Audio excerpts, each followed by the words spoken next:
Okay. They fight a dragon. A big, scary, deep dragon. They take it down. Things made of paper for some reason. Strewn about with a bunch of words of all their deeds. They get down there. They start talking to some baby dragons. Turns out this dragon was made with some kind of infernal, abyssal magic. And there's a big ritual circle talking about the great opposer, the ninth archdevil, and all this kind of stuff. We get above ground again, and, everything's happy. The heroes ain't doing so great. It seems like we've dug up some emotional issues that really haven't been resolved across these years. Seem like they all left each other on not the best foot. But anyways, the miners are celebrating. We get to the side with Ansel and Elmer. I don't know who this Elmer guy is, but he's pricking a finger and making a warlock pact with Ansel by taking his blood, and then all of a sudden he's out of there? Who'd he make a pact with? Now, hold your hellhounds. I'm just getting to the good part.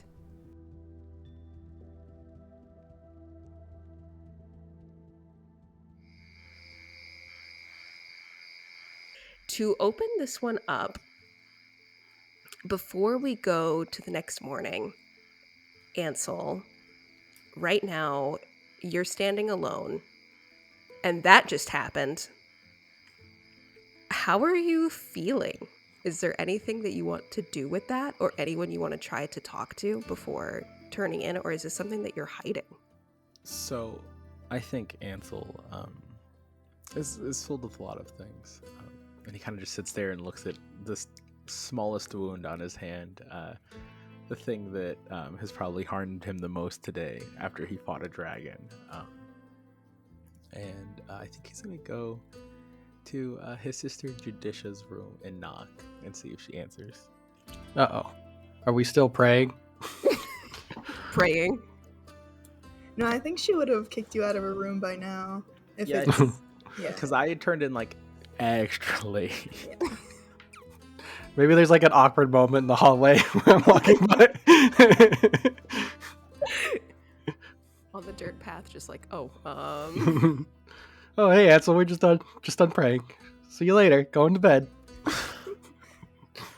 I think Ansel would ignore you.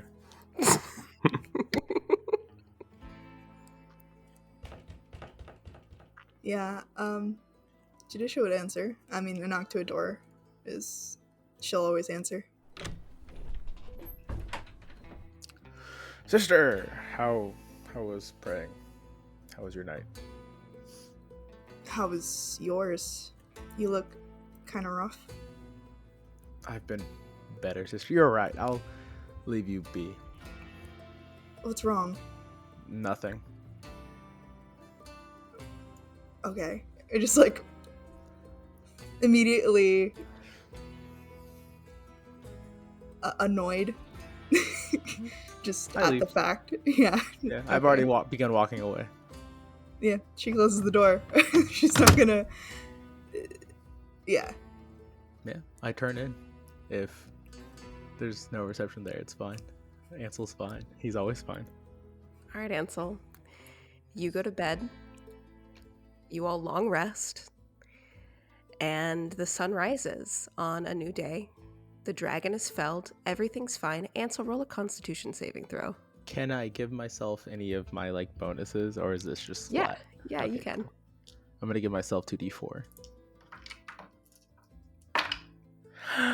That's actually insane. Okay, hold on. 19, 23, 26 plus my Constitution. Jesus Christ. Ansel with the rolls, I guess. 26 plus con is a 29. Might be the best cleric on the planet. So, as you wake up in the morning, you start to feel this strange prickling on your hand where your wound is, but almost immediately you're able to shake it off. It's like it was never there. Maybe it's a hangover. Just shake in my your hand out a hand. little. Oh, wild night. And then before we get going for the day, I actually want to pass it over to Yara really quick. So, Yara, when you wake up in the morning, it's been a while since you guys have done the whole heroing thing, and you are technically still in a camp with other people. How do you start your day? Do you go regard the public at all? Being a politician? I think not at first. I think she's finally like done. She still is like in hero mode, like she just did a mission. So I think she focuses in the morning more on like making sure her armor looks good and like everything's cleaned, more to present herself to the people kind of deal. And so, so there would be some time before she went out to the people. So it'd probably be more like later in the morning before she went out to go talk to people. Yeah, so I think by the time you make it out, a lot of these guys are kind of finishing their breakfast. They're finishing up whatever terrible coffee that they have at the mining camp and are sort of cleaning up. But it's almost as if, even though they're going about their normal routine, whenever somebody like you walks out, it's almost sort of like the entire focus sort of points toward you. And these working men, they all sort of like position themselves to look at you as if they're expecting you to say something. So she's got to look at them and be like, well, men, or how are things looking? Do you guys think you're going to be able to get up and going pretty soon? And you see one of the older guys, he kind of nods and he's like, yeah, now that the dragon's dealt with, I think we can get back to work. You haven't happened to see our boss running around, have you? He's usually pretty chipper and barking at us by now, but we've not seen him yet. He's not left his shack. Oh, that's odd. Anyone going to check on him? We don't have the keys. Oh, okay. Well, he's probably just drank too much last night. I'll go in and check on him. Make sure he's all right. And if he'll listen to anybody, probably be one of you. And I think by now, the rest of you are probably making your way out and about as well. Well, I'm just gonna start heading to the shack then. Just to start by knocking. You don't hear anything when you knock. The door is closed. Well, it's almost like eerie silence emanating from this workman's shack. I'm gonna I'll walk around and see if there are any windows or anything I can easily like open or get into, or at least look in. Yeah, absolutely. So you can see this building was made pretty hastily because they put this mining camp together pretty fast so they could get to work. But there are these sort of shabby windows that have really sheer curtains. How closely do you think you're trying to look through here? Yeah, I mean, I'd get pretty close to try to look in, make sure he's okay.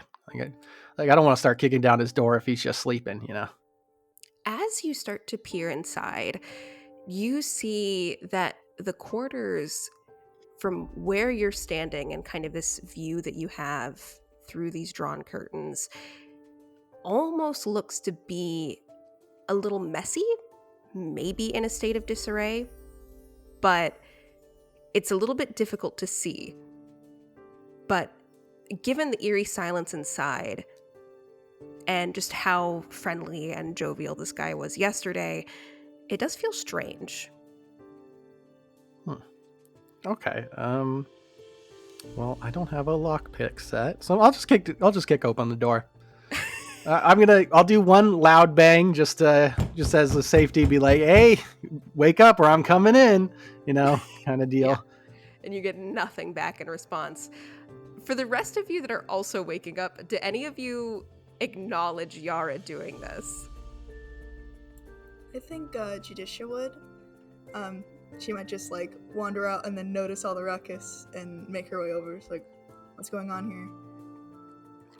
here? The boss hasn't come out yet, and I've knocked a few times. Ice from your mouth first. Swear to God. That'll piss me off, dude. Oh, Jesse. Stop it right to your house. Popping rocks in her mouth. Yara's just like popping rocks in her mouth right now. I'm sorry. I thought it was like quite enough to where you want to hear it. In no way. In no way. Why would it be? Look, I wasn't ready to respond, and then I talking. I don't want to like spit it out. I thought it would work itself out, but it didn't, obviously. Okay, I'll say that again then. The boss man hasn't come out yet, and I've been knocking on the door and he hasn't answered. So I'm about to kick it in to make sure he's okay. Oh, allow me. And then I'll go ahead and do it. Yeah, Judicia, I think you clean kick this door in. It's like not even a contest. Didn't stand a chance. That's so strong. So, as this door swings open, the building shakes a little bit. And as the two of you look inside, while it seems as though this was very well taken care of at a different point in time, now as you step in, you are kind of met with this like pungent, overpowering smell of like old incense and stagnant water. You also see all over the ground scattered paperwork, ledgers, payroll papers are everywhere. The bed and desk have sort of been shoved to the wall, and on the floor you see this large circle that has been made out of charcoal and ash that is in a shape that would be familiar to you. It seems as though the boss man was communing with other planes. Oh, man. Well, let's get the others in here so we can like analyze this thing, see if he's a part of this. Yeah, and I think as you guys are standing in the doorway, one of the employees, one of the miners walks by and he's like, do you have any luck finding the boss? No, he doesn't seem to be here. Oh. And what do we do? Who's second in command? Do whatever he says, I guess, for now. They all kind of look at each other, and you see some of the older guys go into a huddle as they start trying to decide who is second in command. Okay, I'll go to the old guys and be like, come over here, you guys. They follow you. Who has the best vibes? That's the one I'm going to tell is in charge. I'm just going to do a vibe check. Roll an Okay. insight check. 14 insights. Got a 15. Perfect. So you see this one guy, and you see this guy who is a Goliath, and he, out of all of the guys that you have kind of walked by and heard like hee-hawing this morning and just like talking amongst themselves, he has been the most quiet. He looks like he knows what's going on, but definitely like he hasn't been on the job for a super long time, but he looks like he cares. Okay, this big guy here. He seems like a good leader. You're in charge now. He points at himself and he's like, "Me? Yeah, you have good vibes. I believe in you." I just got a promotion." And he runs off to tell the other guys. The other three look a little disgruntled, but they're like, okay. They kind of follow. But as they run off, you see this big Goliath. He's kind of like frantically trying to get everybody to actually work and listen to him. So he's trying. All right, well, figured that one out. Let's get the others. I think at this point, I start walking over there because I've been hearing all of this commotion and things like that. And I think I heard Judicia just break a door down. Oh, for sure. Definitely heard Judicia break a door down because who else can break a door like that? And so I'm probably just moseying on over there being like, no, what the damn hell is all this? I'm just going to gesture to the symbol on the ground or the markings. Seems as though as the gentleman who was running this place was communing with other planes and disappeared. I think I'd like to walk in now also. I just like peek in. You said communing with other planes, sister. That's what it looks like. Take a look for yourself. How exciting for you, someone else to kill, huh? Yeah, I'm excited. More adventuring. Adventuring, you just don't want to go do your job. I just don't want to go back to the boring part of being a hero, that's all. Who pissed in your breakfast this morning, brother? What was that? Who pissed in your breakfast this morning, brother? Nobody. You just seem to be quite delighted in killing things weaker than you lately. Can I make a religion check? Yeah, absolutely. What are you looking for? I want specifics on what's going on here. Sure. I want to see exactly like whose number they dialing. What's the area code? We talking 909? We talking 562, 714? What are we looking at? Yeah, totally. All right, I'm gonna get a. Okay, I got a 18. Perfect. So, Ansel, I mean, you can piece together, at the very least, what plane he was dialing in on, right, from your experience last night. But with an 18, you also sort of notice in the wreckage of this bedroom, which it doesn't necessarily look like he was trying to destroy evidence, but like something else happened, maybe something he didn't expect, right? And you notice in this wreckage what almost appears to be a contract that is written in Infernal. I speak Infernal. I had to look at I was like, is that what it was? Perfect. What does it say, Anna? Absolutely. Text me. Don't tell anyone else what it says. Text it to me. Do you seriously want me to like text No. it to you? You can I say can speak Infernal as well. Everyone will clock you. Everyone will clock you. You just like, yeah. You're like, no, mine. No, it doesn't say anything, guys. I know. What does it say? I apologize, Anna. So, Ansel, you pick up this contract, and do you read it out loud, or are you reading it to yourself for now? I think I read it to myself at first. Okay. So you start to read it, and it says, "By the will of the great opposer, on your mortal soul and true name, Elmer Hurstonson, shall become the most prosperous living man across the frontiers. In addition to thine soul, his lordship of the ninth layer has given you a most ambitious task to procure your wealth. You must live up to the standards of the tempter and betray your fellow man. As you are mortal, you have no need to follow the law of the hells, and can choose to rid yourself of empathy for your neighbor. In this, he asks of you, collect the blood and damn the souls of well-intentioned and good-natured mortals to empower the ninth and bring about the great undoing."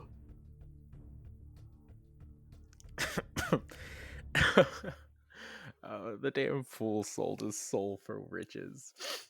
There's easier ways to make money, I think. Oh, Do you say well. that out loud? Well, have you explained the whole thing to us? Is that all you're saying? I lead it with that. I have it. Like if anyone else wants to, I'm not like holding it back from you guys. I just kind of mumble that part out loud. Well, did he get any blood? I don't think he got any of my blood, but I could maybe go check my room, see if maybe I got pricked in the night or something. Well, who bled from the fight? Oh, I got messed up. So actually, it could be my blood. Yeah, I almost died a couple times, so there's a pretty decent chance he got some of my blood. Worrisome to say the least, but even if he did, what are we to do about it? Can we like recreate this symbol and maybe connect with them? Do a redial? Yeah, do you guys want to try to call up hell? I want to pray first. Sure, yeah. Okay. When you pray to Zenith on this, what is that prayer like? Is it something that you're keeping to yourself and kind of close to your chest, or is this a prayer that you say out loud? I think it's like, it's not hidden, but it is to herself. And she might even like take a step out of the room for it, just because her brother's been annoying her about it anyways. She doesn't want to hear shit. And just kind of like mumbling to herself just outside the way. Sure. And do you know what Judicia might say in prayer? I think like, you know, like the basic call up to God, and then Hey girl. yeah, hey girl.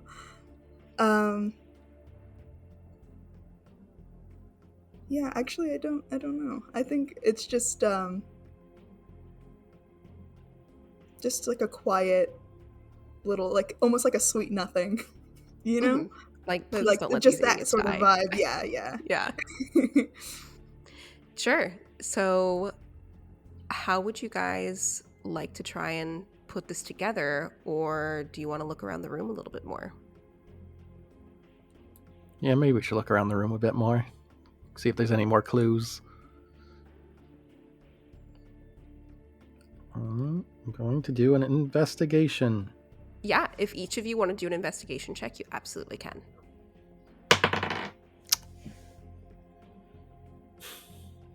Could I argue to make a like survival roll, like I'm sort of tracking for clues? Yeah, absolutely.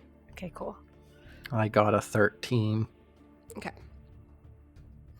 So, Yara, what you find is you don't necessarily find anything that pinpoints how he was able to commune all the way down to the 9th layer of hell, but you do find pieces of articles that were written about the Hurstonson family. From what you guys kind of learned before you traveled here is that they are a pretty prosperous mining family. They own multiple camps across the Feraelands. But you find pieces of newspaper articles that detail a scandal where Elmer had been completely scrubbed from their family's will and inheritances because allegations started to spin that he was taking up warlock pacts or looking into it, which is something that is considered a taboo. You also find another article where Elmer spoke out against his family, saying that the claims were false because his business endeavors had been successful and theirs had not. Well, yeah, I'll let them know. Be like, he's been accused of making deals with warlocks, but he says it wasn't true, but now it looks like it was true.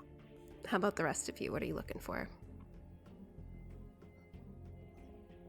Actually, I had a question that pertains a little more to the communion circle. Sure. Would I be able to like rework my own magic to use like a divination on it, but instead kind of channel divination through the circle that's already been set up? Yeah, absolutely. Explain to me what you're trying to do, and then we'll piece it together. So I want to use the way divination works, which is to contact like a god or like a servant of your god, but I pretty much want to reverse it and put my divination through this spell. So it's like an attempt at divining, but by utilizing another medium. So it's like trying to trying to call a fax number, kind of. Okay, yeah. What does Ansel look like whenever he starts doing this? I think Ansel sits down and kind of crosses both of his legs under his like butt and begins kind of a small, like, I don't want to say prayer exactly, but more like a self mantra, as you see kind of little images of himself kind of pop up as his little like shadow forms all sort of create different runes that slowly kind of encircle and encapsulate this circle that someone's been using, and sort of it's almost like creating a cage around something just to ensure that it doesn't go out of his control, and then going inside of it and attempting to use it. Perfect. And as you use this, what or who, I should say, are you trying to reach? I'm seeing if I could kind of like return to sender this, if I can call the last person that was called on it, or the last area, or the 9th level of hell, is what I'm assuming. Yeah. I'm gonna have you, I think, to do this, because it is a little.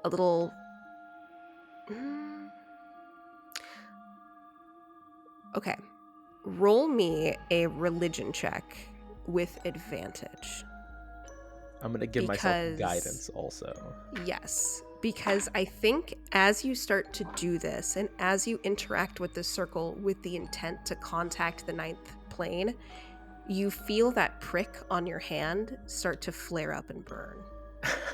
I'm fine. It's fine. 26. I rolled a 16 plus 7 plus a 3 on my d4. 20. So, as Ansel does this, Mhm. what you all see is this circle. It almost seems to erupt into this flame. It starts as a hot blue flame before it sort of dims down into that classic red, fiendish fire, right? And to some of you, it might seem a little weird that Ansel was able to do this with ease, right? And as these flames crawl to the center of the circle, you see a tiny bit of flame begin to grow in the center and go upwards. And Ansel, to you and to only you, you start to hear the whispers of overlapping voices as if you've tapped into something, but you can't quite hear what they're saying. And I need you to make me another religion check to see if you can hold that connection and listen a little deeper. Will this one also be with advantage or no? Yeah, we'll do this one Okay. with advantage as well. Can I guidance myself as well again? Yeah, you can stay guidance. Yay! Oh, thank God. Oh, you guys, okay. Natural 1 into a natural 20. We're okay. Wow. I'm having Okay. some insane rolls today, and it's a natural 20 plus 7 plus 8, so 28. So you got a natural 1 into a natural 20.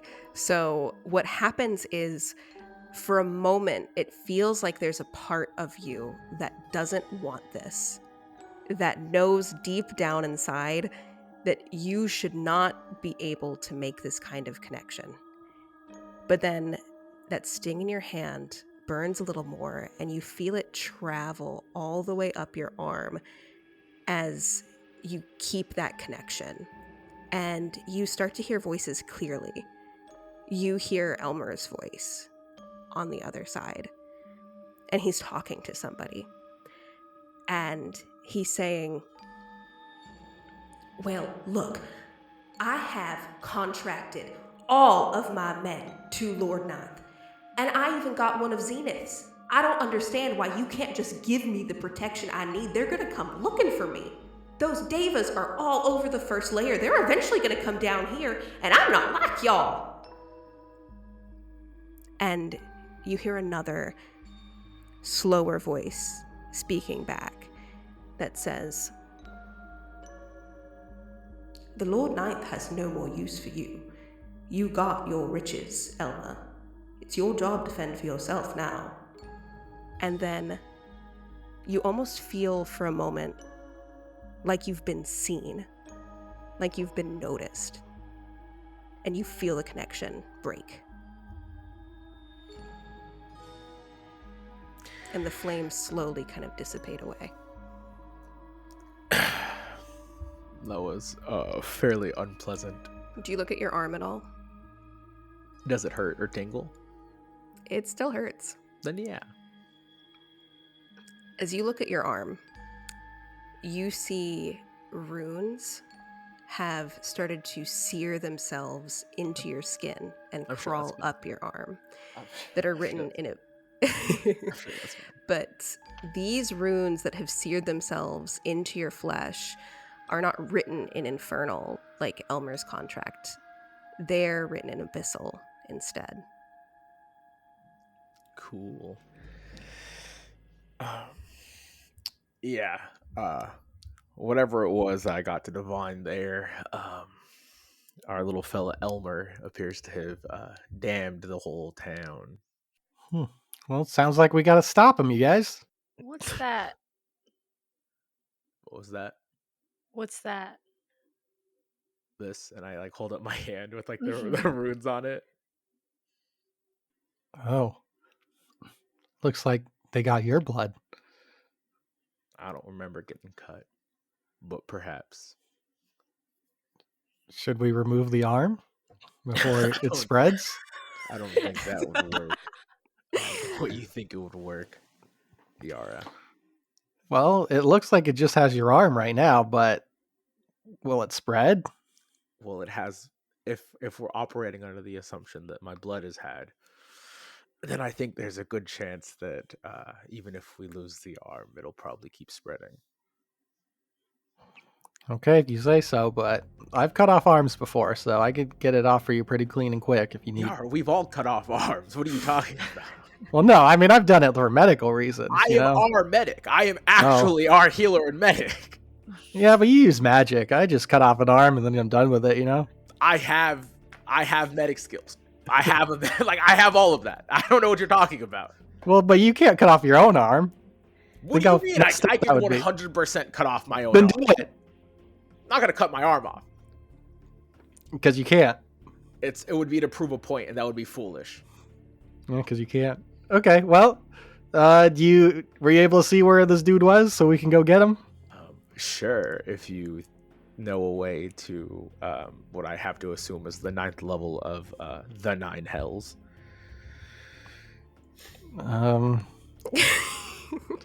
That's a tough one. I agree.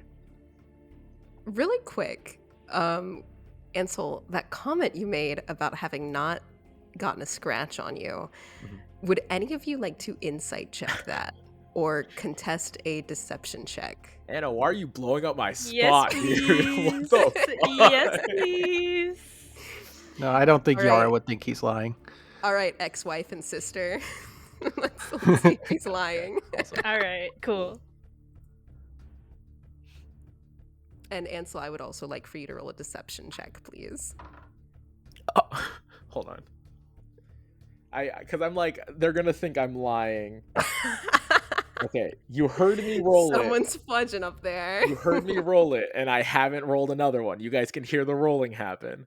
I'm sending it to you right now, Anna. Is it another natural 20? Because I'll be so mad. But it's so high. I'm so mad. I got a 19. Oh, I got a dirty 20. Oh. 1 second. Oh, my charisma's bad. Yeah. I just got a 19 flat unless I give myself a D4. But I don't think Ansel's trying that hard to lie. Maybe a I got little overwhelmed. 19 as well. Yeah, 19, so but... Thalia, Judicia, as you sort of listened to Ansel and Yara banter back and forth about cutting his arm off, you caught that he was lying. Dancing around the truth. I don't know it's like omission. The way omission is lying. Like, I'm not a liar. So what actually happened, brother? Come again, sister. I'm not going to play these games. You have runes being seared into your arm. What actually happened? Right, and if you have a means to help me, then let's help. I'm not keeping any information from you that isn't needed.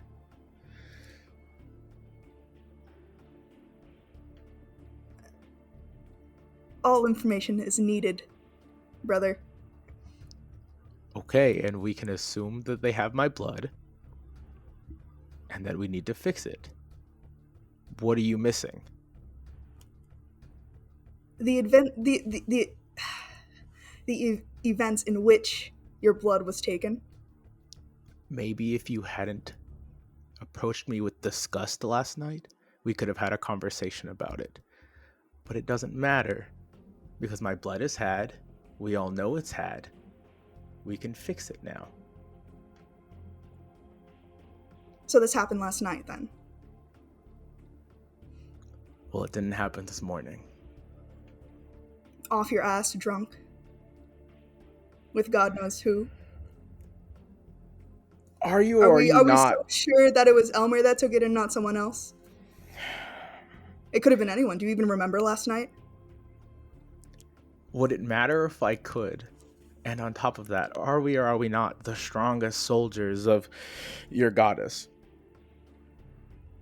Yeah, so isn't it more important for us to know if your blood got stolen? Because of that? I'm saying it did, and I'm showing you runes on my hand. I feel that's enough. My blood got stolen. I've said it multiple times. Now. You made me think I got my blood stolen. I felt bad. I don't know if you did or didn't get your blood stolen. Well, my hands aren't all gross. Maybe my hand's gross because I did something while everyone else stood around, right? We just looked around the room. So everyone else in this town, sister. Everyone else in this town is also under some sort of contract thing with the 9th. So, level of and I have a hell. quick question. Yeah, sure.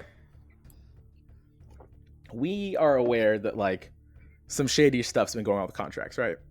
Oh, totally. Yeah, at this point, yes. Yeah. So, sister, I would say that they're all under contract, not by their own doing. And maybe we should review the deeds we've done and see if perhaps, however this loophole is occurring, was a falter of our own, and see if that can lead us somewhere than just bickering, right? Because I'm clear-minded now, sister, and I'll try to stay so for as long as I can tolerate it. But I think that arguing with you is getting us nowhere. Thalia, how are you feeling right now? I just want these little two their butting heads just shut up at the moment. I think as they're bickering, I just let them go because that's what they do. I would like to kind of look around the room to see if there's any of the, like, especially with Ansel bringing up that, like, and Judicia bringing up that the whole town has been, like, contracted, basically, to see if there's anything in this room of, like, files or anything of, like, maybe like the base contract, you know, to see if there's anything deeper I can get from that contract, pretty much. Yeah, absolutely. So, what did you roll on your survival check earlier? I rolled a 22. Okay. So as you kind of poke around, and this is something that all of you would know about warlock pacts, because, hey, you're the heroes that helped make sure that mortals couldn't get taken advantage of anymore, right? So what you all know for sure about warlock pacts is that it has to be a knowing agreement between the devil and the patron making those deals. But what you also know, and what all of you, I think, are kind of starting to piece together about this situation and the deal that Elmer has made, is that what the 9th is doing here is something of a loophole, right? That he's found in the system that you helped create, which is that devils have to follow their laws. They're evil, but they're lawful beings, right? So they follow the rules, and the rules were established. But if the 9th brings in a third party, a mortal, who by nature has free will and can do as they like, then those rules can be broken. And Thalia, as you start to look through the wreckage of this room and the paperwork, you start to notice, and I don't know how this makes you feel inside, right? But you start to find all of this paperwork, contracts for these employees being brought onto this job, and who reads the fine print, right?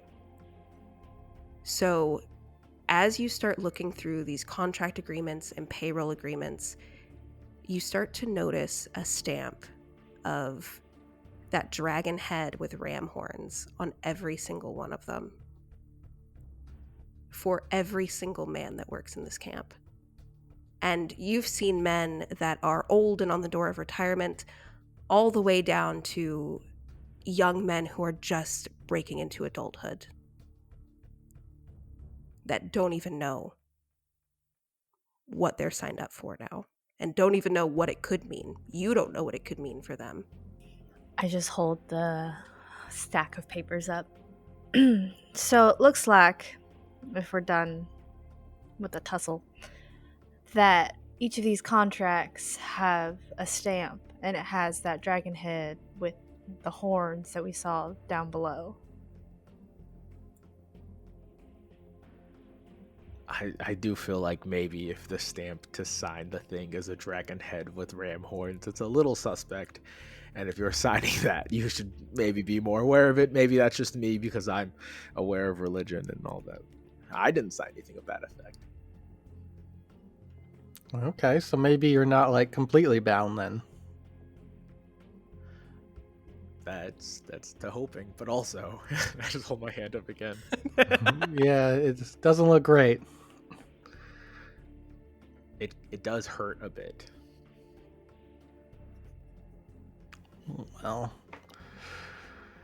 Well, let's try to track down this guy. Maybe there's signs of how he got down to the house then. He teleported. But through what means? Magic. Exactly. Pretty high level magic that I watched him do. You watched him teleport away? Well, I tried to stop him. Here we go. What? How about you just tell us what happened? I feel like if we just have the story, then this would help a lot. I don't understand. Do you get off on being elusive and mysterious? It doesn't make sense to me. Elusive and mysterious. It's that you're going to sit there and imply that I didn't do my best to stop it, sister. You act like I'm some infant. Well, maybe if Well, you stopped. you are I would withholding accept it. behave information. like one, right? Yes, exactly. All the time. You can't stop but criticize me. Do you want the story? I'll tell the story. The little man came up, thanked me, went to shake my hand. He seemed a little suspect, if I'm being honest. I didn't shake his hand. I was very vigilant about that, even in my drunken stupor. And I remember everything because I drink enough to always remember when I'm drunk. And so, I didn't shake his hand. I gave my space. I read his vibes. He didn't appear to be a threat. I offered him a drink. Somehow, I still am yet to know how he pricked my hand when I handed him the drink. I didn't see a blade. Quite good at that. I was actually kind of impressed. I tried to get him. He teleported away. That's as simple as it is. Boils it down. There's nothing I could do. I wish there was, because then I wouldn't have to deal with this. Okay. Well, do you know if he teleported straight to the hells or if he just teleported away and went to the hells in some other means? That he was going to his mom's house, and no, I don't know where exactly he teleported. How would I? That's not my area of expertise. I saw him cast the spell and disappear. Well, maybe you If could I do an took you Arcana there- check, remember it. If I took you there, would you be able to check the area and figure it out? Because that's not my area of expertise. I use gun. So, conveniently, as you all are bickering over how do we go to hell, you suddenly hear a very familiar noise outside. Who? That damn bird. And if you all turn around, you see your messenger from the heavens, Zephyr's little familiar owl, just kind of looking at you, kind of getting the vibe of what's going on. You don't know how long he's been there listening, but he's just sitting there. Hey, bud, you know how to get to hell? And you see this owl start to magically twist and unravel as you see a very angry looking, a very stern looking angel. Uh-oh. So, Zephyr is your divine guardian and a messenger of Zenith, your goddess. She is the one who found you when you were young and told you that you had been exalted as Zenith's chosen. She has perhaps mentored, guided, and even scolded you for decades through your adventures. She takes the appearance of an elven woman with a deeper complexion and fiery golden eyes. Her hair is kept short. It's shaved on the sides with some curls on top. She wears golden armor that's adorned with engravings that represent the 9 spheres of heaven. And she is looking at all of you with deep concern and deep judgment. I'm gonna kneel. Just drop. Yeah. Judicia's gonna what's the word? For lack of a better word, kiss ass. Prostrate yourself. Yeah, prostrate. There we go. Zephyr, ever divine, what is? Yes. Sorry, sister. I see we have been graced by your presence. She does like a quick, almost sarcastic bow. How many years now have I been working with you kids? Quite a while. A few decades at least, right? Yep. And you have done much good. I have seen you do much good. I have witnessed such good deeds that have earned you spots as her ladies exalted. So, pray tell me, why would you not, as soon as you came across the sigil of the Great Opposer, try to send me a message? Anybody know sending? Or even a message cantrip? You know, her lady's light is all around us. Well, you see, I did pray. You did, and that is why I am here now. Wonderful.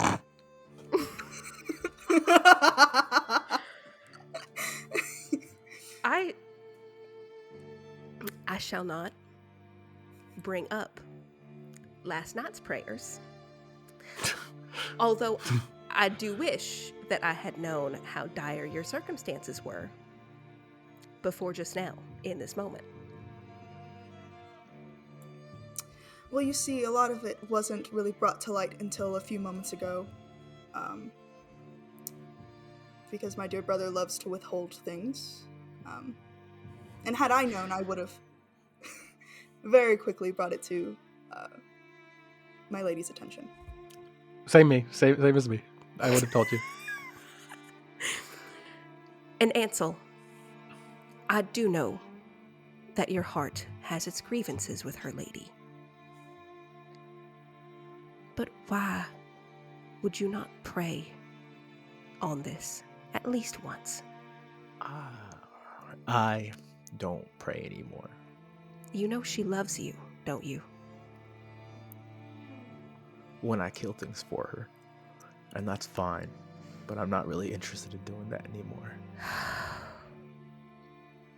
And Thalia, you are well, I see.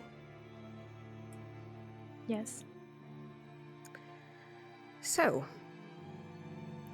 I suppose I will get you caught up on why I sent my familiar in place of myself to find you after all these years. Again, I do find myself feeling the need to apologize for I could not come and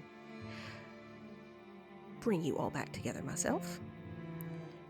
Well, you see, recently, as I'm sure you have just discovered, myself and a group of devas that work under me went down to the house to perform our annual audit. It has become customary. Now we make sure that they're keeping everything as they should. Well, we went down to Purgatory, the first layer. We wanted to make sure that all the archdevils were keeping honest about their pacts and work, and that is the best place to reach all of them, to get to all circles. But we noticed something.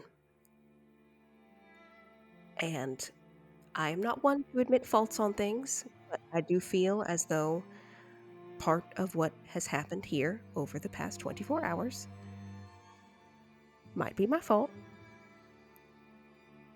I have noticed something strange. I can't hear anything, so that's impressive. We have noticed something strange. There have been debt collectors that have been sent out to reap souls for not keeping up with their pact responsibilities, but when those collectors find these individuals, their souls have no physical branding or stench, as they like to call it down there, that ties them to the devil that they have made pacts with.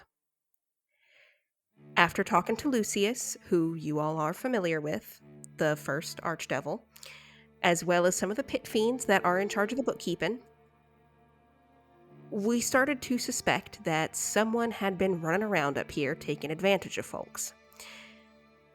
Maybe stealing their blood, maybe stealing their names, because, as we all know, names hold a lot of power down there. More curious, every single one of these warlock pacts are tied to the big number 9, which I think you all are caught up on by now. Yep. Yes, ma'am. I appreciate the formality, Yara, but I have known y'all since you were raucous, barely young adults. It is all right. And I appreciate your rundown, but would you like to tell us what you're going to make us do? Because that's why you're here, right? Well, a little birdie might have told me that y'all were looking for a way to get down to the Hells. And I must regret to inform that despite Her Lady's great power, the archdevils don't exactly like us running around to every lair aside from the one that Lucius is in charge of. She looks very disgruntled that she has to say this because she knows that Ansel has sort of moved away from believing in Zenith at all. So she knows how he's going to perceive this. There's not really anything else that I can do other than keep an eye on Purgatory to see if they can sort out the paperwork and help get some of these folks out of their warlock packs. What I need you to do, though, as Her Lady's chosen mortals who protect the upper plane, is I need you to go speak in front of the archdevils and present them with proof of what their eldest brother has done. Then, because they follow all of their rules to a T, they will provide you safe travel to deal with it. Her Lady Zenith wants you to deal with this great undoing that Lord Ninth intends to usher. All right. Absolutely. Always You too? grateful for a chore, sister. Ansel, I need you to understand that this is no chore. What is it then? It might be the greatest thing that you ever do with your mortal life. Save existing, of course. You clearly haven't drank and ate and gambled with me, because they're quite great nights. Many story are told. Yes, well, we Celestials do not dabble in the Right. pleasures of mortals. Better than us. Yes, I remember. I know. Which you should strive to be like us. I did for a while. I won't. Anyway, what I am going to do is I will allow you all safe travel to the first layer of hell. Once you get there, we have hired a hell speaker. They are a mortal like you who is good at navigating these pacts and deals. They will take you to where Lucius resides, in a courthouse for purgatory, where he weighs the sins of a mortal soul that has never made a warlock pact to decide where it will go. When you are there, you will have a conference with Lord First and Lady Second. If you can convince them to allow you to travel down to the 9th layer to deal with whatever it is that their brother and his warlock are doing, then they will let you travel. Can you guys roll an insight check really quick?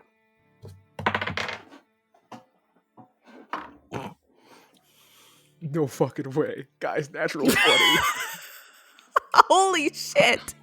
I got I'm a on fucking 6. roll. I got a 7. At a 19. I feel like this is a great character moment because Judicia, Yara, you guys, she's your lady, you know? She's your Yeah. messenger. She seems stalwart. She seems fine. Thalia, Ansel, she looks worried. She looks scared. Do you fear for my and the other mortal souls, or do you fear for failing? She stops for a long time, and she inhales a deep breath. I have watched all of you for a long time do a lot of great, wonderful, amazing things. And through my eyes, I have showed her. I can't see the future. I'm not like Lucius. I cannot see possibilities. I am not like Zenith, who can see absolutes. But though I do not have a mortal heart, I do care for you all. And when she communed with me and told me to send you down there, for the first time in my existence, I wanted to say no. Still want to. But you all know it's right. And so do I.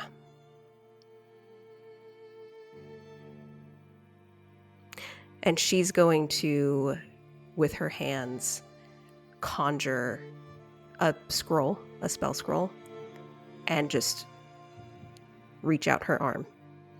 Well, I'm ready to go. But one quick question, Zephyr. Should we cut off Ansel's arm to prevent him from going evil? And I'm just gonna look at Zephyr and kind of do a little nod yes. And you're like, yeah. I feel like the arm might be the strongest argument we have. Maybe we shouldn't do that. Yara, I'll strike you down if you get near my arm, I promise. Hey, There's look, also that. Yara, as you're slowly nodding yes, she starts slowly shaking now. it's worth a shot. I know that you all have worked with some warlocks before, but the manner of this blood pact that I believe Ansel has stumbled himself into goes to his soul. And I don't think it's so easy to carve out his soul. I told you. I heard that there were these magic users, I think liches, and they could take their souls and put it in other places. I've been thinking on that.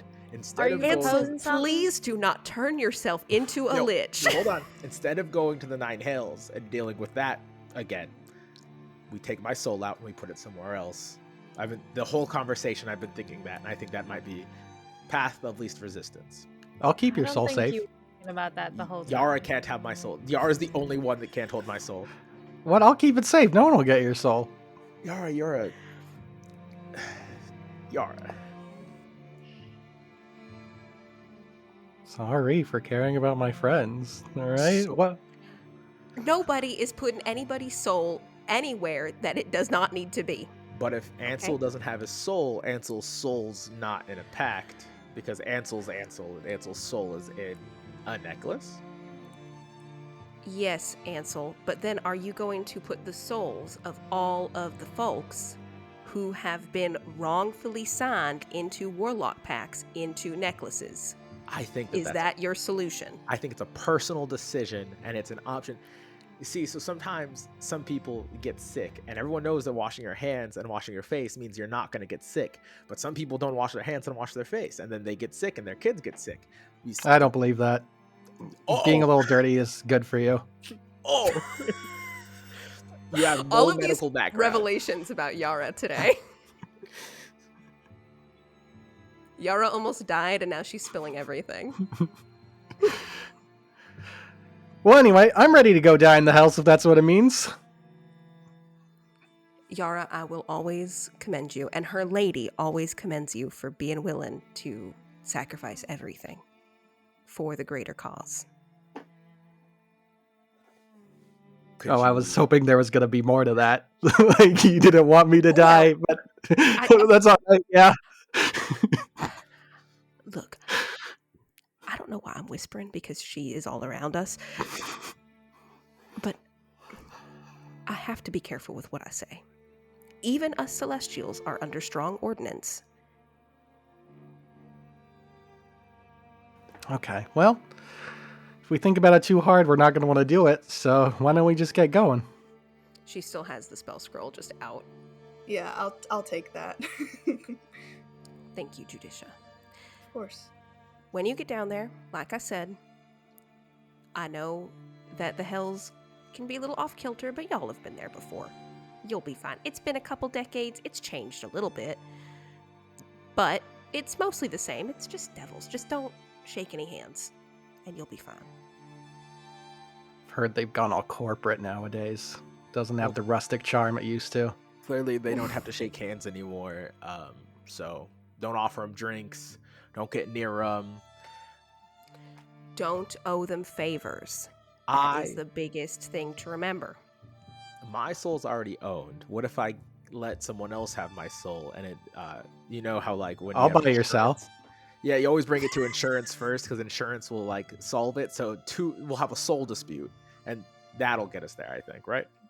Yeah, give me your soul. Yara, you're not. I'm not doing this with you right now, Yara. Why do you want his soul so bad? I just think it'd be neat. That can't be it, Yara. I mean, who has a soul just like hanging out, you know? Clearly, I do. Yeah. Well, we don't know if you still have it or not. We don't know what your soul situation is right now. I think that if I'm covered in these runes, I no longer have my soul. But I think for right now, I'm still like 9/10 soul. It's in there. Okay. Oh, I know that some of you might not believe it's still in there, but he's got it. all right. Anyway, this will take you down there. Find your hell speaker.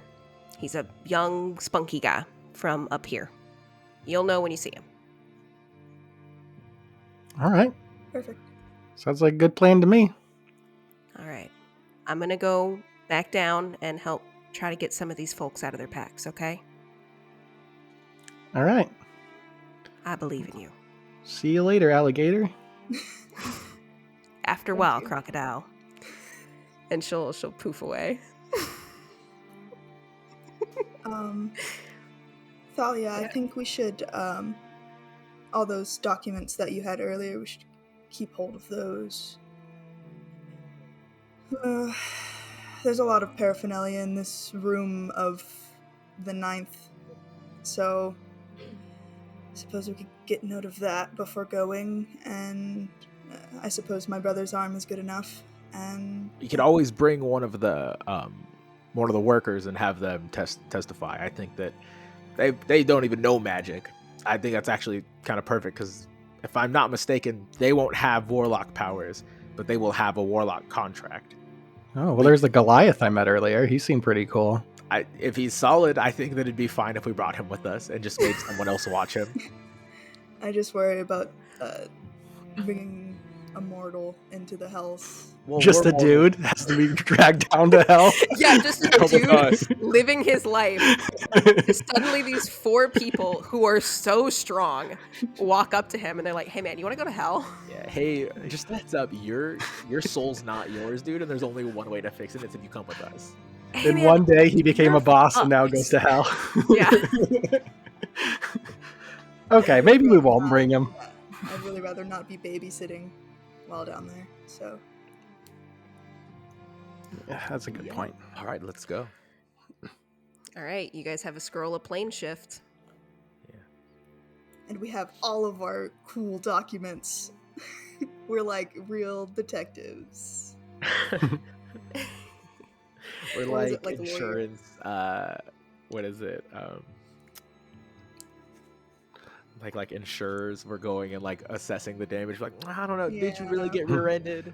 Yeah. You guys, don't worry. I just watched a compilation of Game Grumps playing Ace Attorney. I think I got this. Let's Okay. go. Yeah, we are in Perfect. great hands right now. Yeah. All right. Who's casting the plane shift? To be fair, I am the most magically inclined, but you guys kind of hate me, so I don't know if you'd ask me to. You're the most magically inclined, but you're also the most magically compromised. So Yeah, except everything I've done up to this point has been a success. So Yeah, I wonder what happens except if for losing your Ansel blood. sends you to hell. I just happened to be the last one out. If any of you were out, I wouldn't have lost my blood. So Hey, all I'm saying is my blood was everywhere and it did get taken. That's all I'm saying. I do find that odd. That doesn't feel fair. It feels pushed. I don't know. Anyway, maybe if Ansel does it, it'll just take us straight there. That could be fun. we're not trying to go straight there. We're trying to get there diplomatically without making a ruckus. In the Do we really need middlemen? Sister, do you even believe in We diplomacy? do. Ansel, not right now. The adults are talking. I'm truly asking you because you're, for all I know, perhaps one of the most convincing people I've ever met. In the past 15 years, I've never seen you use words but violence. That's all I'm saying. You have the skills, you choose not to use them, and I'm the child. Anyways. Give me the scroll. No. Do you want to get there or not? I can get us there. Okay. Can I get us there, GM? Yes. Okay. I'm just like, hold on. I can do it, but now I'm like, wait. I make you roll a check. Yeah, No, and then and then we fail. It fizzles. We can't get into hell. We get killed by our god. Ansel's up. It's somehow. over. Prologue over. What do you mean somehow? I've been up the whole time. I'm the one who has morals. Yeah, all right. Yeah, if we're ready, then I can go ahead and get this going. All right. While she's prepping it, I'm going to be like, after this is all done, maybe we should sell our souls to each other. That way it can't get sold again. Just an idea. Enough of that. Judicia, you might want to hurry up. My soul already belongs to my goddess, and that's like the last thing she kind of mumbles as she finishes up. I roll. And I do have a quick question. Would it have been okay for me to use? I realized I could have used my divination as a ritual. Would that have been okay? Because like we were sitting in the room doing stuff. Oh yeah, totally. Cool. Yeah, I imagine that the investigation probably took enough time where you could have ritual cast something. Yeah. All right. Let's take this slip and slide. Yeah, as you cast plane shift, I think what kind of happens is you see that same circle that Elmer had to commune start to warp and shift, and you see sort of the material fabric between the planes, keeping them separated, start to open up into a portal. So this portal is on the ground, but as you look through it, you see like a street that goes forward, and you see the insides of Purgatory.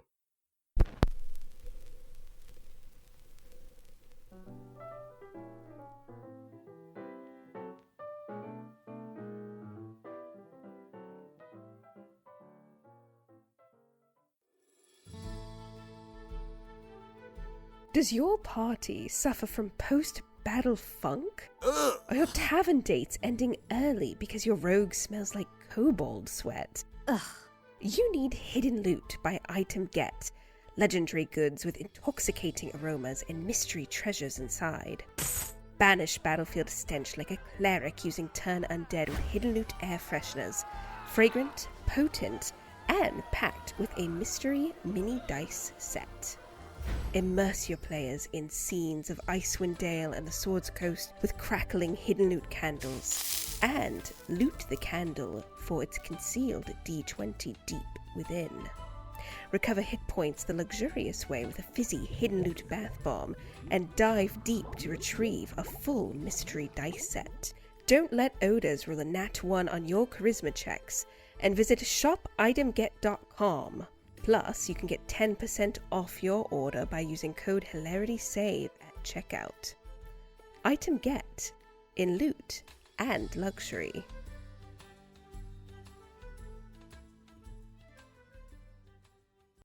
What does Avatar: The Last Airbender, Dungeons & Dragons, horrifying monsters, and a group of weirdos all have in common? They're all featured in the Session Zero Heroes podcast. That's what! At We collaboratively create stories from a variety of tabletop role-playing games, such as Avatar Legends, which is set in the world of Avatar: The Last Airbender and Legend of Korra, or the most well-known TTRPG, Dungeons & Dragons, the spooky Monster of the Week, and so many more. If you're a fan of unexpected twists and turns as a team of players creates characters thrown into insane worlds of the Dungeon Master's creation, then this is the show for you. Come join us on Spotify, Apple Podcasts, and everywhere else podcasts can be streamed, including our website at sessionzeroheroes.com. And be sure to follow us on Facebook, X, Instagram, and Discord for all our news and announcements, and to become part of our amazing TTRPG community that we're building. You won't want to miss out on Session Zero Heroes podcast, so check it out today. Hey guys, Anna here. Love cute cats? Love making cute cat games? Have we got a jam for you? From June 24th through July 24th, submit your cozy cat games to support a charity bundle for alley cats and aristocrats, a Northeast Ohio-based cat rescue. The Cozy Cat Game Jam is hosted by Darkheart Games on itch.io. Make games and help cats. Hashtag Cozy Cat Jam. You can find the Cozy Cat Jam over at itch.io/jam/cozy-cat.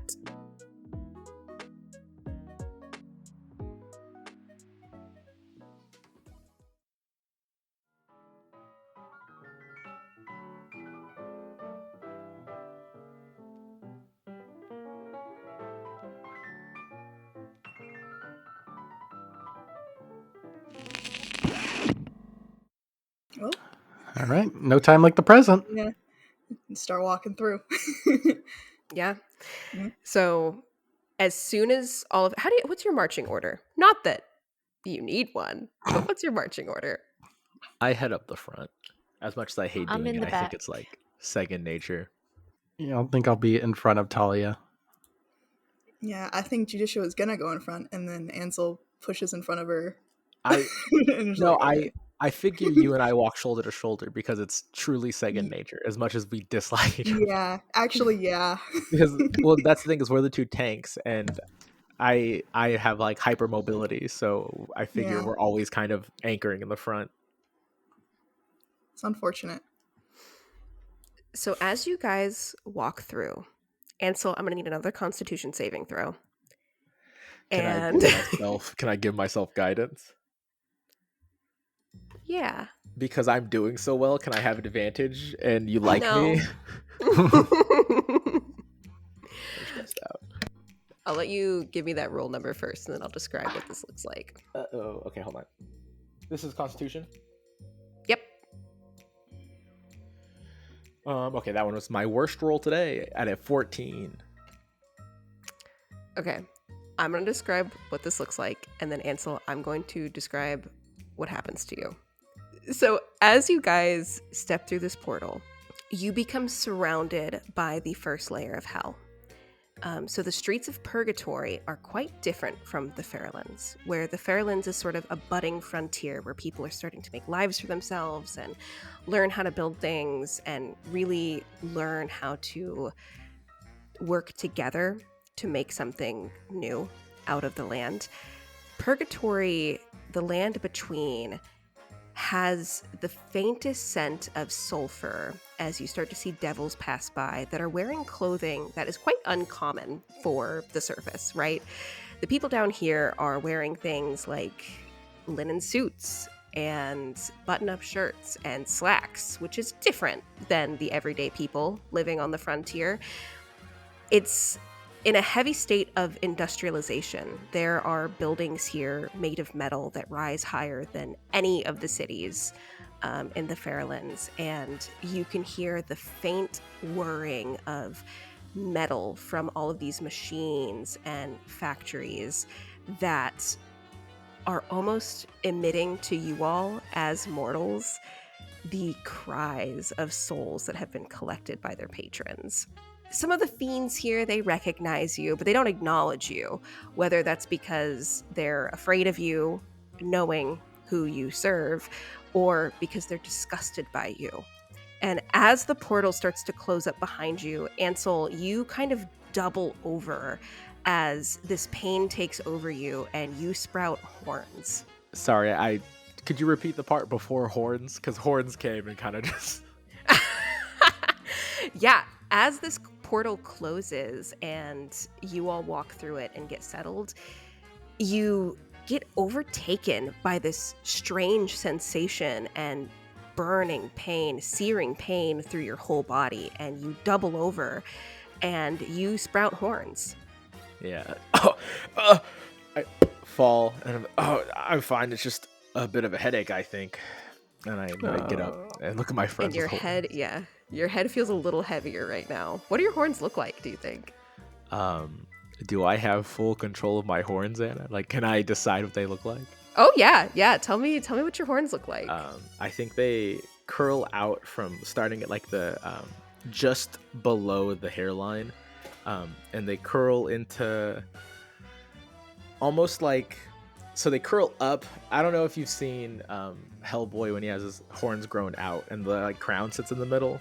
It looks like they're almost like a place setting, like there's something to be placed in the middle of them, and they just point straight up, but with a curl in the center. Mm-hmm. Awesome. Oh. Are you a devil or just happy to see me? What's going on? And then I when Yara says something stupid, I think I put my hand up. Oh! I hold up my shield and I be like, you got something there. I'm like looking at it and I'm like, huh.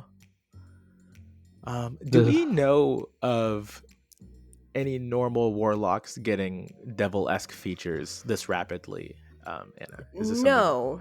Okay. But in your time, something that you do know that can happen, which I think for you all, it's more so rumors. There have been rumors in the past, before you corrected the warlock system, of when warlocks were too scared to give away their own soul. Sometimes they would do things like trade their children. And those children would then be turned into cambions or other middle-of-the-road devils.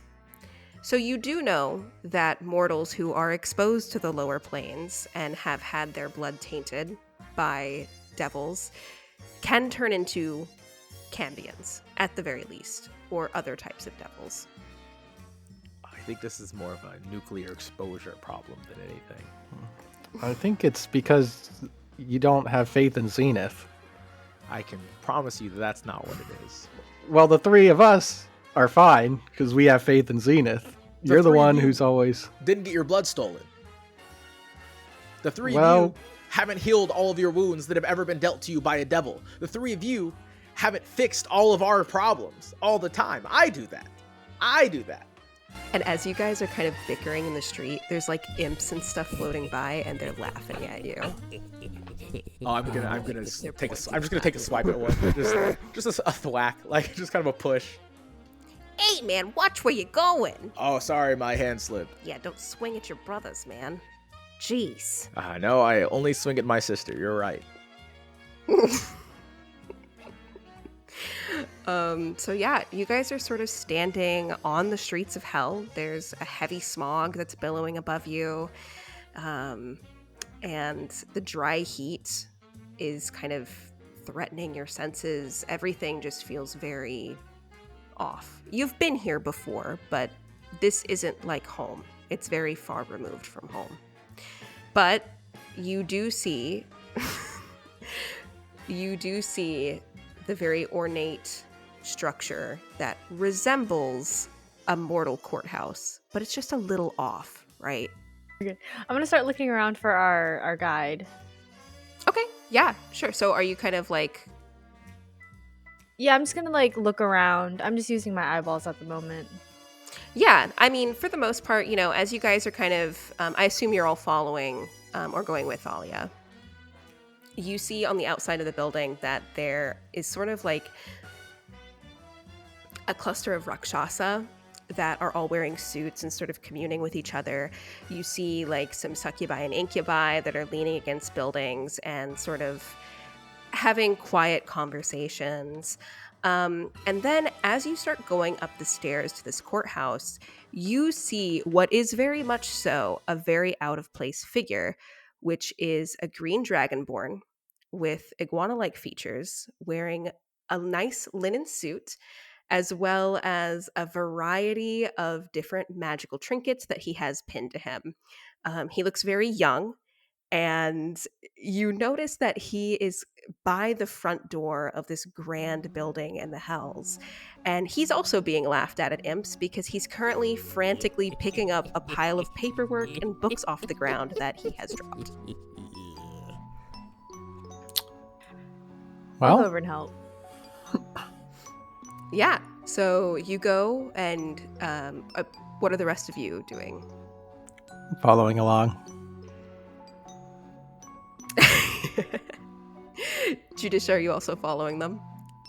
Yeah, it's the way we're supposed to go. So Yeah.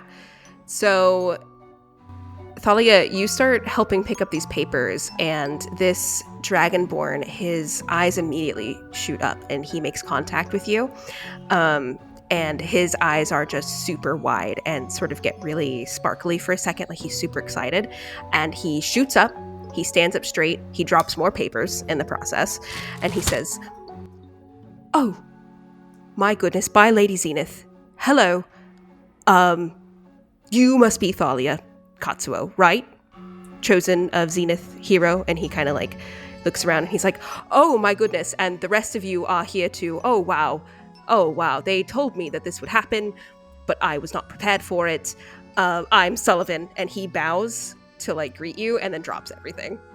Oh, you don't have to do that. You just dropped all your things again. Yeah, I start helping him pick it up. "Oh my Yeah, goodness, thank you. I'm so sorry." He's like also picking it up.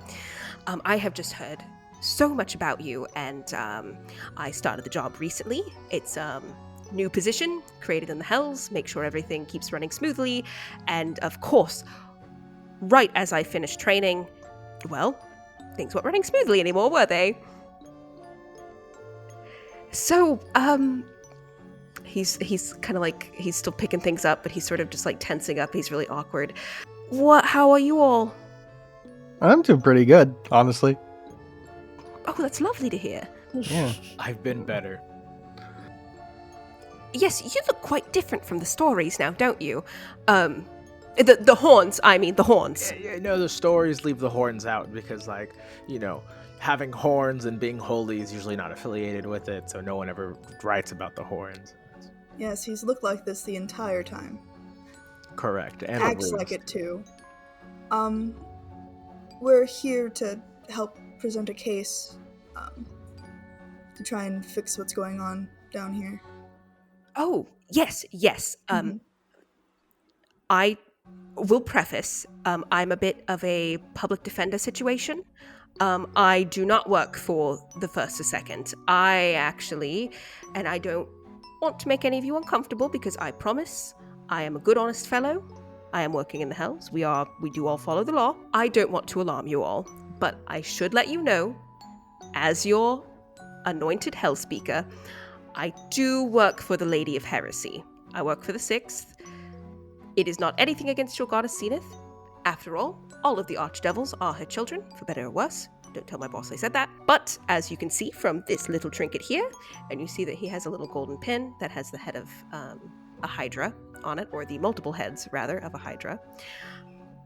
I mostly work with cases for heretics and other zealots of sorts that have either lost their way or are having a difficult time getting back on track and have started looking into making some tricky warlock pacts.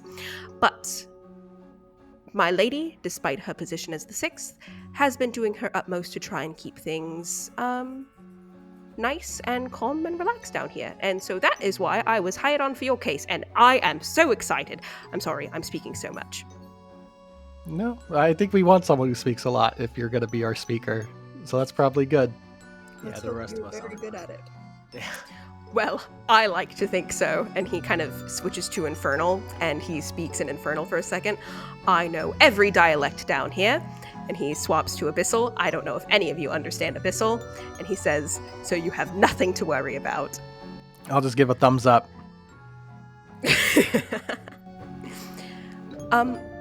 So then, I could take you inside. I believe the First and Second are already ready for the meeting.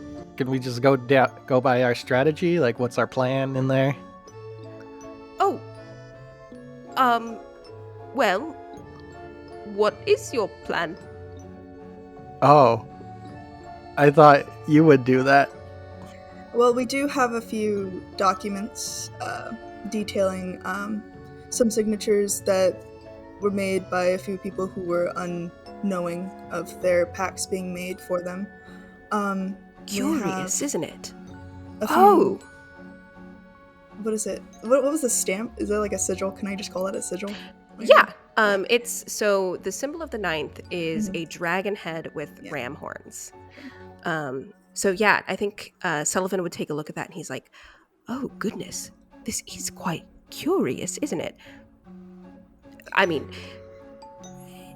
for the most part, archdevils will typically send advisors or rakshasas with contracts for mortals to sign, but to see one use a mortal man as a conduit, I cannot imagine the arcane power that the devil must have bestowed upon him for this to even be possible.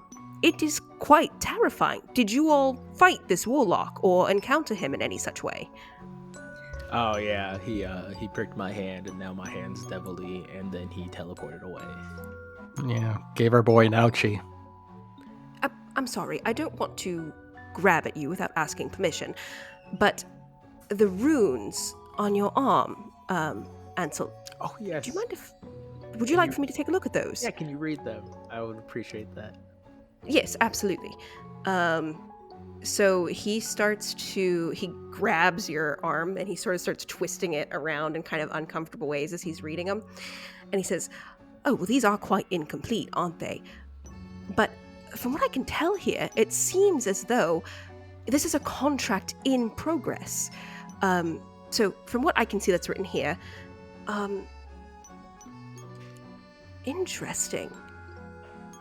Very interesting indeed."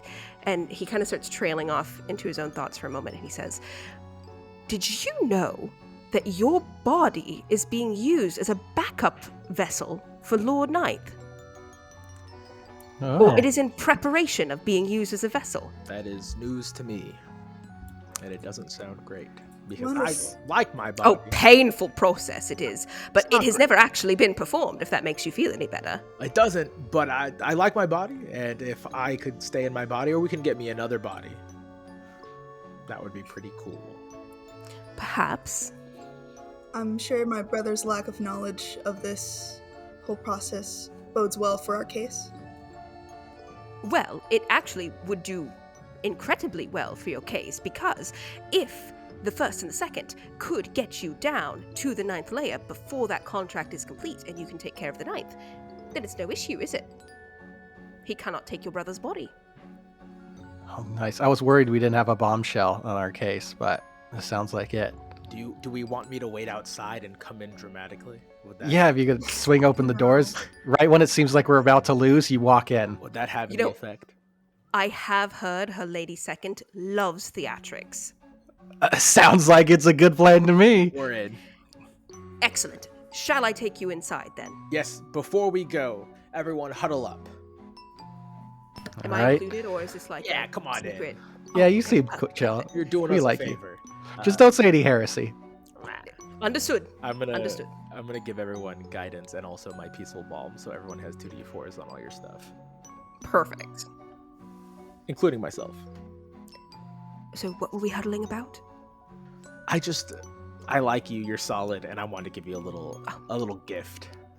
You know, when I was a young chap, my mother used to call me Sully, and I think if we're friends now, you can also call me Sully.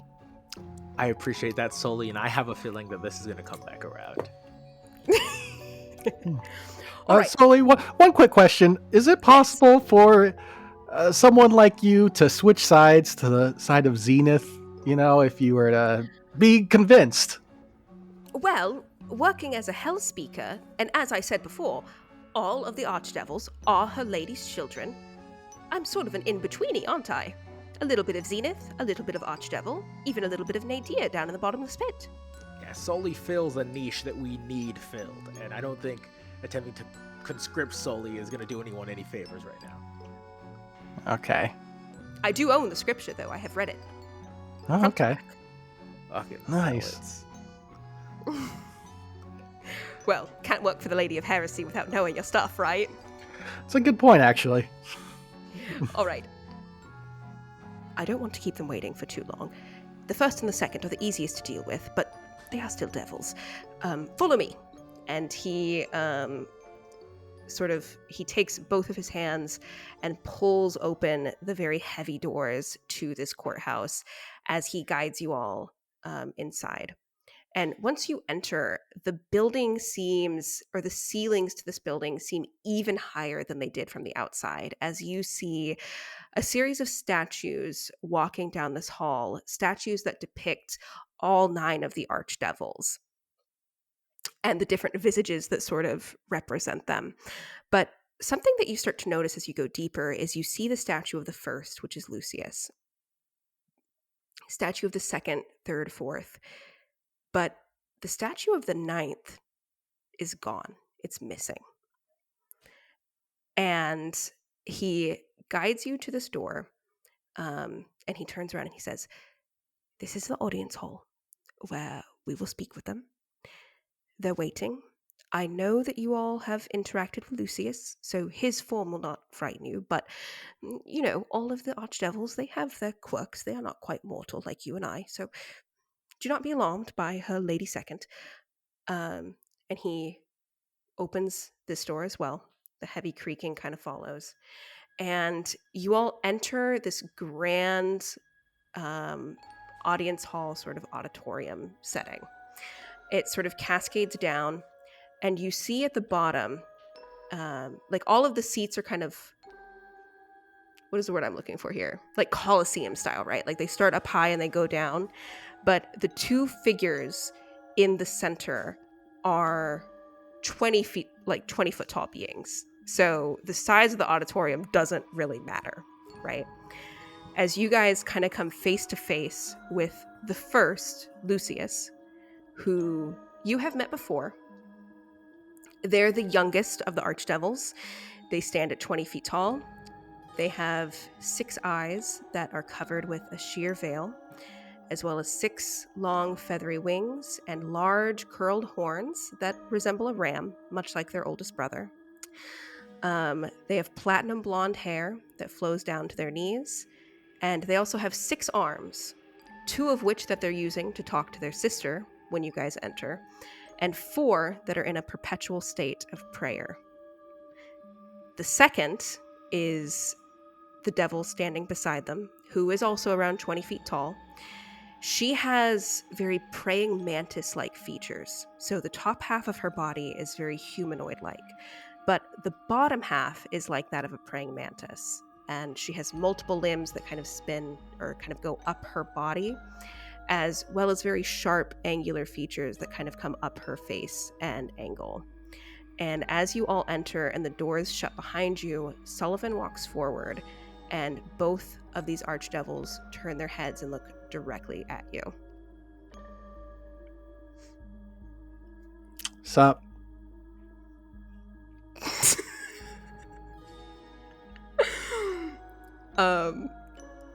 Lucius holds up one of their hands, and they say, "Is this how the mortals speak now?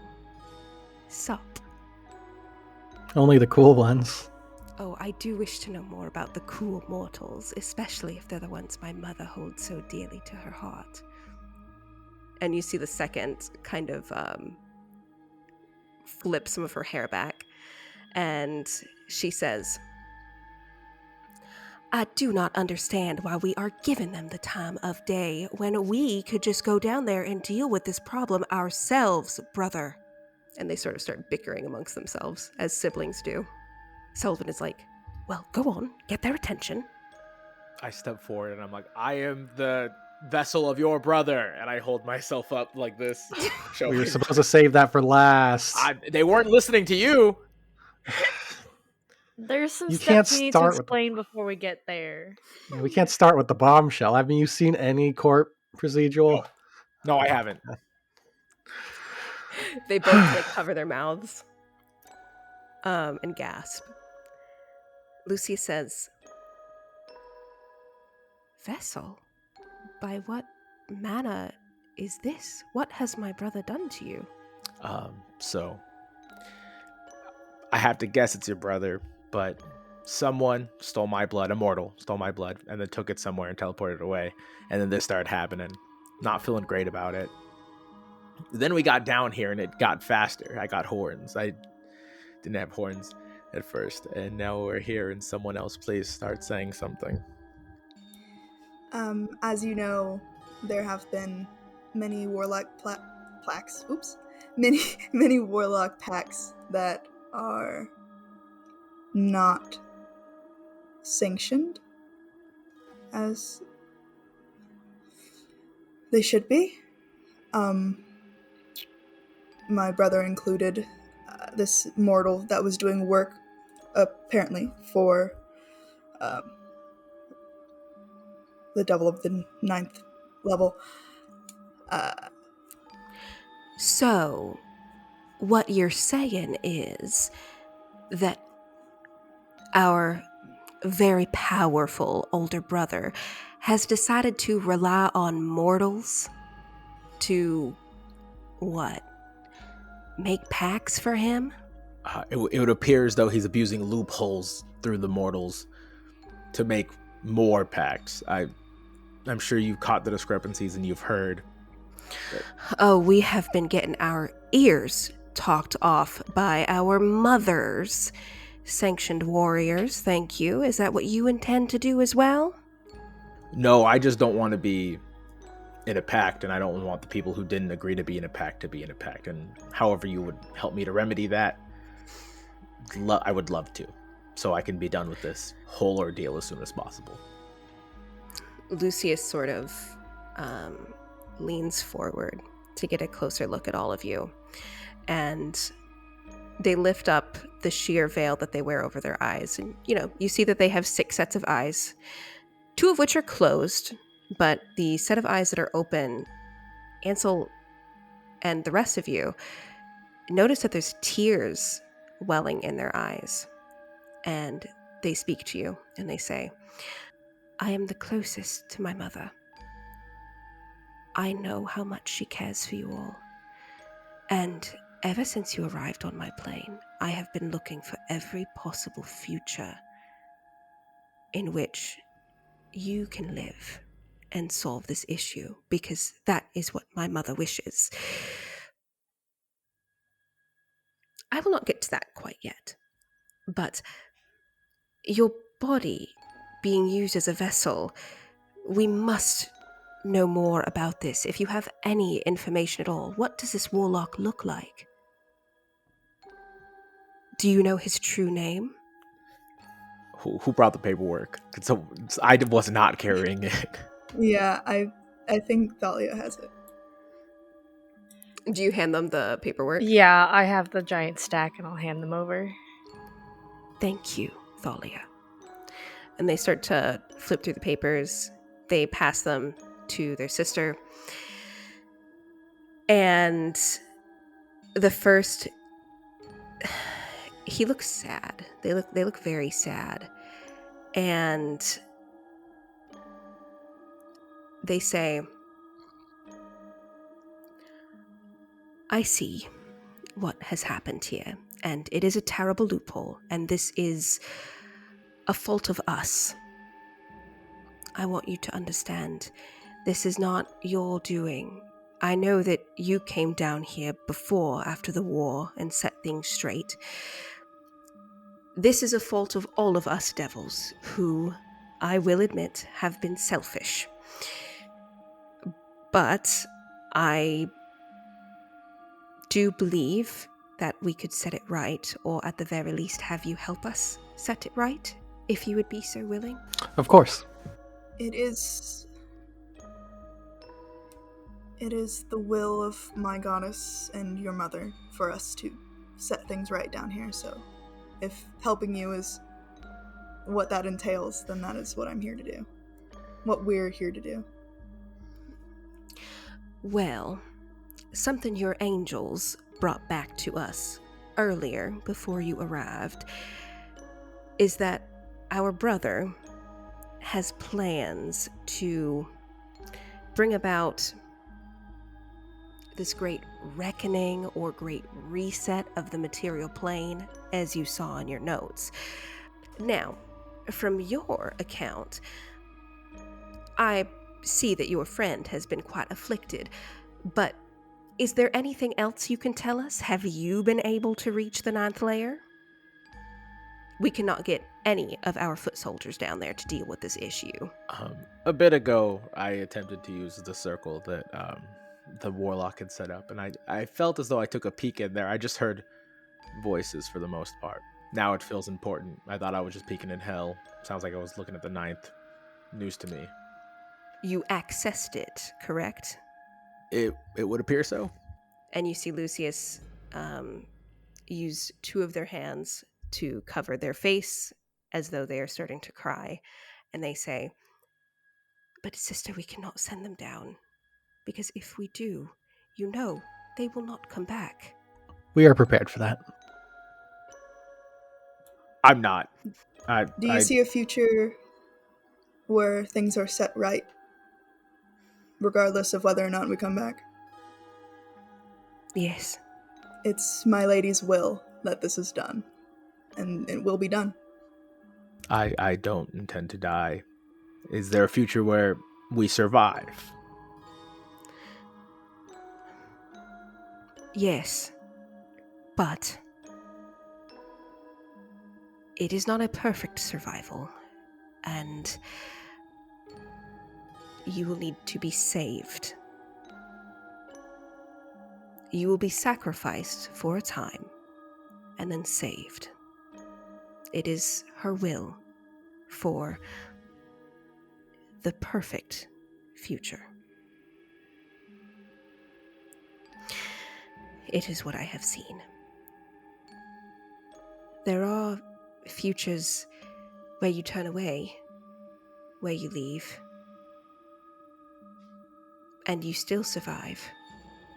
But the rest of your material plane, the Feraelands, do not. So, what I'm hearing, just to make 100% sure here, is that we again have no real choice in the matter, right? All humans have free will. All humans, mortals, apologies, have choice. But my mother likes to decide how she would like things to be.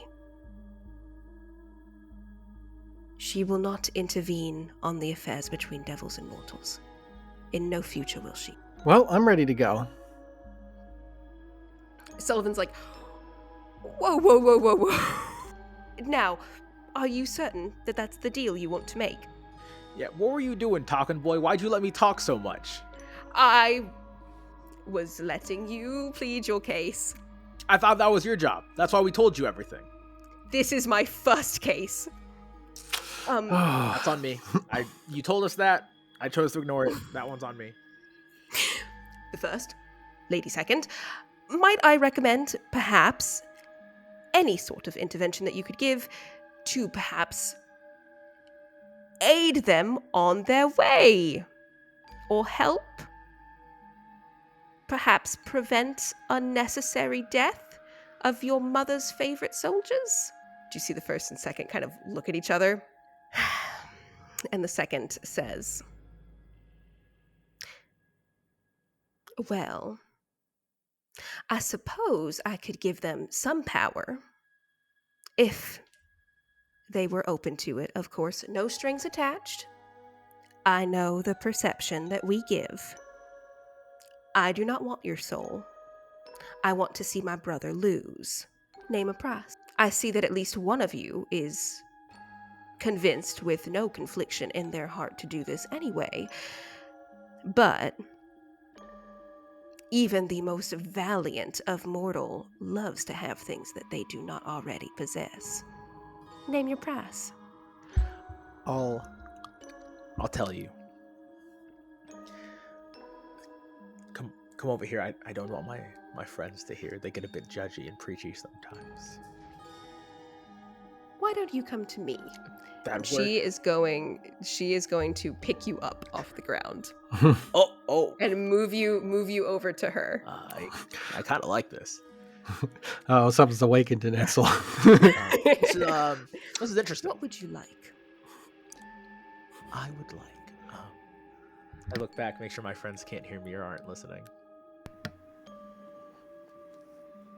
I'm looking. So bad.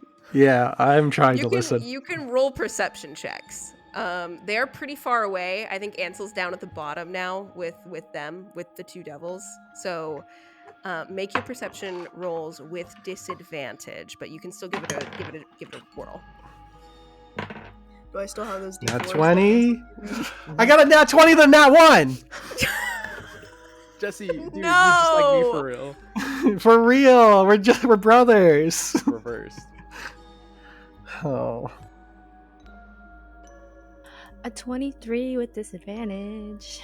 Perfect. And you do still have your 2 D4s. Yeah, if you want. Yes, that's why it was so high. What'd you get, Judicia? 10. All right. So Thalia, you can hear this. You can hear this request. I actually want to roll for Sullivan too. See if Sullivan's an eavesdropper. Yeah. He's not. He rolled a 3. Oh well. Yeah. So I lean in. So, Lady Sagan, I don't know how much you know about me. I'm the helper. Enough. I help my friends. I heal my friends. I just need a back door to get them out, if needed, because, well, my sister won't leave. If she'll die. And if I'm being honest with you, I can't let that happen. And so, just any kind of assurance, however you can make it happen, I need a way that if things look dire enough that I can get them out of here. You see her turn to Lucius and sort of give them eyes of like, can you see any possibility for this? And they nod. And she looks at you. And she says, something we have detected in my siblings' visions of the future is that if you do this, that the 9th, or if you escape, rather, if you leave, the 9th will hunt you to the ends of the plains to get rid of you. So, what I can do is put them under my protection. Think of it as what mortals call witness protection.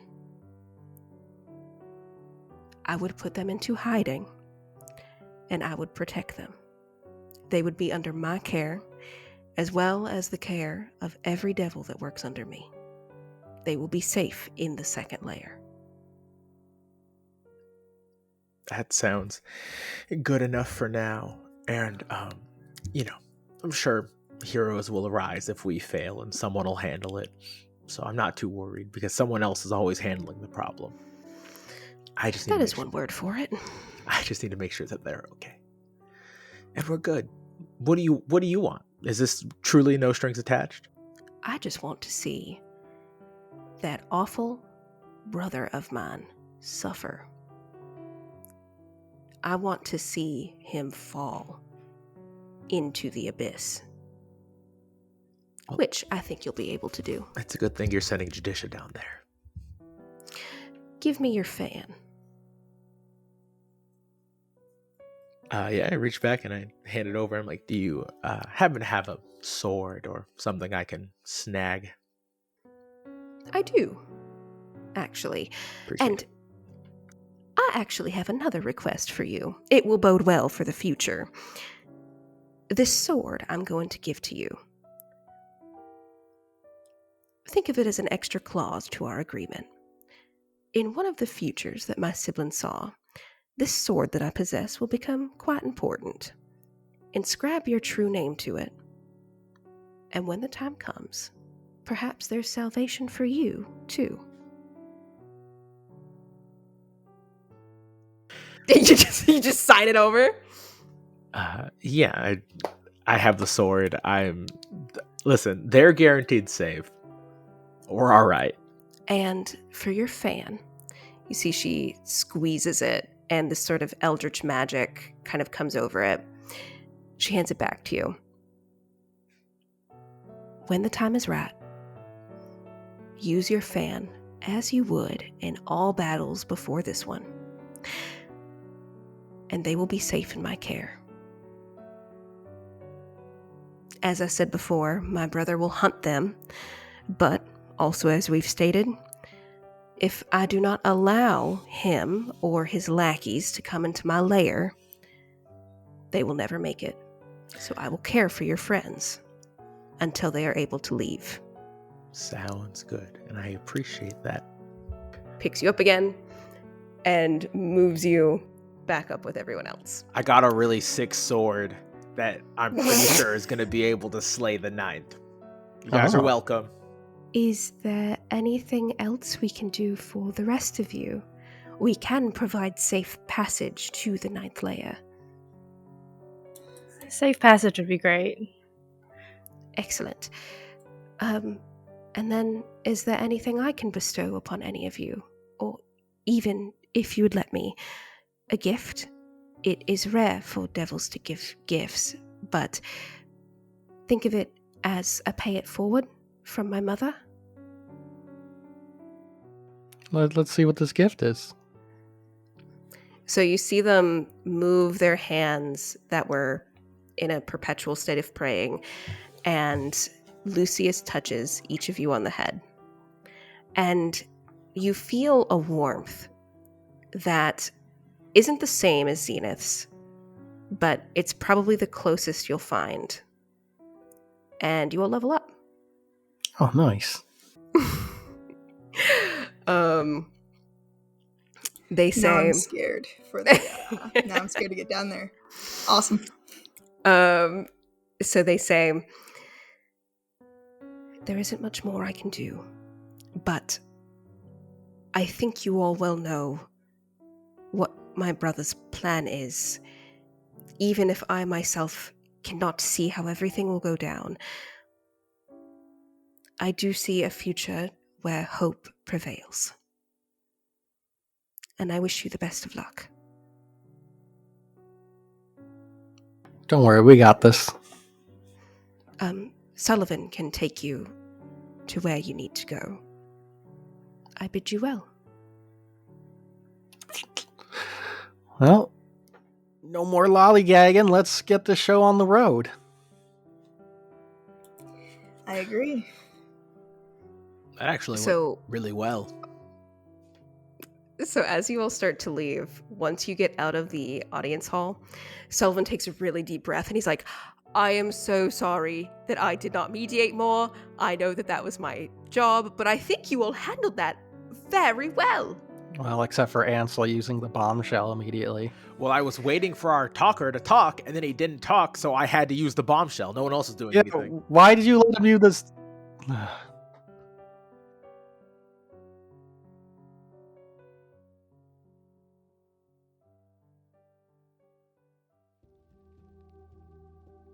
Thank you so much for listening to this week's episode of Dastardly Dungeoneers Hellfired Heroes, featuring the incredibly talented cast of 5 GMs and a trench coat, with Tanlin Morgan playing Judicia Wilhelm, Adam Gonzalez playing Ansel Wilhelm, Jesse Espinoza playing Yara, and Kim Tsuyuki playing Thalia Katsuo. The series is DM'd and edited by myself.